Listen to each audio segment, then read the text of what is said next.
Sir sir உங்களுக்கு தான் கேள்வி.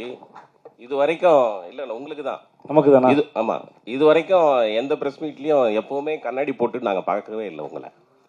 இந்த ப்ரெஸ் மீட்டுக்கு வந்து வர்றதுக்கு இல்லை இல்லை, இந்த ப்ரெஸ் மீட்டுக்கு வரும்போது நீங்கள் எங்கே பார்க்குறீங்கன்னே தெரியல.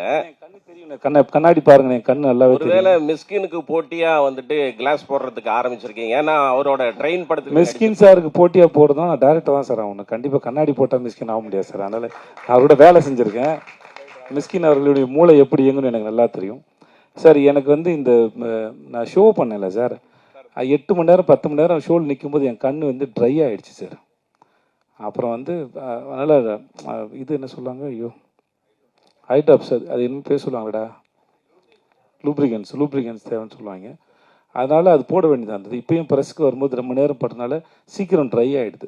அதனால தான் சார், வேறு மற்றபடி என் கண்ணு நல்லாவே இருக்குது சார். நல்லா இருக்குது சார். மிஸ்கின் சாருக்கு போட்டியாக எப்போ சார் டைரக்டர் ஆக போகிறீங்க? எந்த வருஷம் சார்? நான் போட்டி போடுறதா ஏன் சார் மிஸ்கின் சாரோட போட்டி போடணும்? நீங்கள் சொல்லுங்கள் சார்.